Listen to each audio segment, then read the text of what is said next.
আজকে 1 কোটি টাকার গরু কোরবানি হয়, অন্যদিকে লোক না খেয়ে থাকে।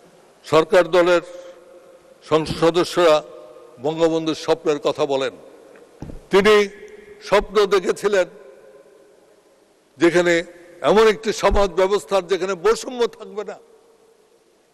আজকে 1 কোটি টাকার গরু কোরবানি হয়, অন্যদিকে লোক না খেয়ে থাকে না। বাংলাদেশে এখন না খেয়ে থাকে না, কিন্তু তাদের অবস্থা করুণ। এই সমাজ ব্যবস্থা বঙ্গবন্ধু দেখেননি।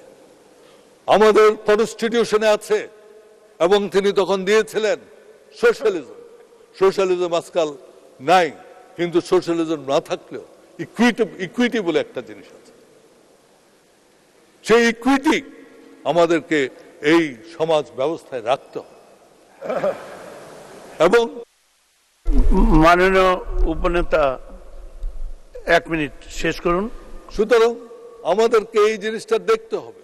এই ইকুইটির প্রশ্ন, বঙ্গবন্ধুর যে স্বপ্ন যে মানুষের মধ্যে কোনো বৈষম্য থাকবে না, সেটা অর্থনৈতিক, বিশেষ করে অর্থনৈতিক বৈষম্য থাকবে না।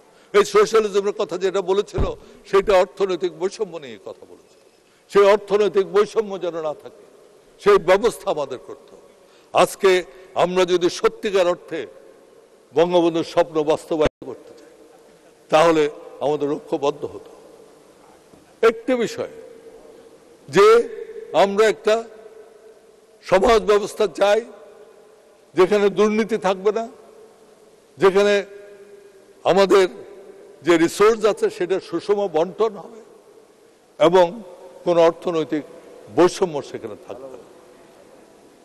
এই কথা বলে আমি আমার বক্তব্য শেষ করছি। ধন্যবাদ মাননীয়